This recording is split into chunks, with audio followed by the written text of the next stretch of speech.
உடி டேஷ்க ஆம் நாக்ரிக் என்பது இந்தியாவின் சிறிய நகரங்களையும் பெரிய நகரங்களையும் விமானம் மூலம் இணைப்பதற்காக 2017 கொண்டுவரப்பட்ட ஒரு அற்புதமான திட்டம். சாதாரண மனிதனும் விமானத்தில் பறக்க வேண்டும் என்பதுதான் இதன் நோக்கம். இதற்காக அரசு 2 விஷயங்களை செய்தது. ஃபர்ஸ்ட் ஒன், சிறிய நகரங்களில் புதிய விமான நிலையங்களை அமைத்தது.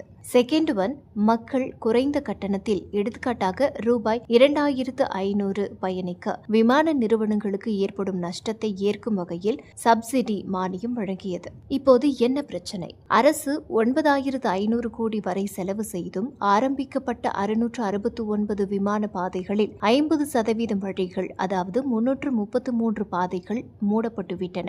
ஏன் என்றால், அரசு கொடுத்த 3 வருட மானிய காலம் முடிந்தவுடன் அந்த பாதைகளில் போதிய பயணிகள் இல்லாததால் விமான நிறுவனங்களுக்கு பெரிய நஷ்டம் ஏற்பட்டது. இதனால் அவர்கள் சேவையை நிறுத்திவிட்டனர். இப்போது அரசு இந்த திட்டத்தை மாற்றியமைத்து கூடுதல் நிதியுடன் சுமார் 28,840 கோடி புதிய கட்டத்தை கொண்டு வரவுள்ளது. உலகளவில் விமான போக்குவரத்து என்பது ஆரம்பத்தில் பணக்காரர்களுக்கானதாக மட்டுமே இருந்தது. 2ஆம் உலக போருக்கு பிறகு 1944 நடந்த சிகாகோ கன்வென்ஷன்ஸ், அதாவது சிகாகோ மாநாட்டிற்கு பிறகே சர்வதேச சிவில் விமான போக்குவரத்து முறைப்படுத்தப்பட்டது. இந்தியாவில் ஏர் இந்தியா மற்றும் பிற தனியார் நிறுவனங்கள் இருந்த போதிலும் சிறிய நகரங்களை இணைக்கும் முயற்சி லாபகரமாக இல்லை. 1990களில் கொண்டுவரப்பட்ட பயணிகள் விமான போக்குவரத்து கொள்கை கேட்டகரி 1, 2, 3 ரூட்ஸ் மூலம் பெரிய நகரங்களில் லாபம் ஈட்டும் நிறுவனங்கள் வடகிழக்கு மாநிலங்கள் மற்றும் சிறிய நகரங்களுக்கும் கட்டாயம் விமானங்களை இயக்க வேண்டும் என்ற விதிமுறை இருந்தது. இதன் நவீன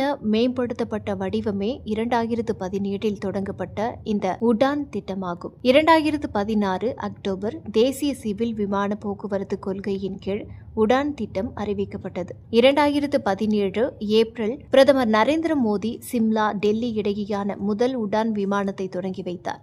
கட்டணம் 2500 நிர்ணயிக்கப்பட்டது.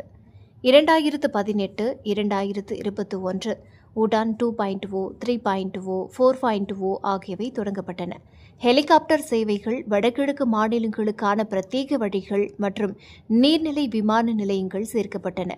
2023-25 பல சிறிய விமான நிறுவனங்கள் ஏர் ஒரிஷா, ட்ரூஜெட் நிதி நெருக்கடியால் முடங்கின. 3 வருட மானியம் முடிந்த பாதைகள் ஒவ்வொன்றாக மூடத் தொடங்கின. 2026 50% பாதைகள் மூடப்பட்டதை அடுத்து அரசு திட்டத்தை மாற்றியமைத்து 28,840 கோடி பட்ஜெட்டுடன் மானிய காலத்தை 5 ஆண்டுகளாக உயர்த்தி புதிய அறிவிப்பை வெளியிட்டுள்ளது. அமெரிக்காவில் எசென்ஷியல் ஏர் சர்வீஸ் என்ற திட்டம் 1978 முதல் செயல்பட்டு வருகிறது.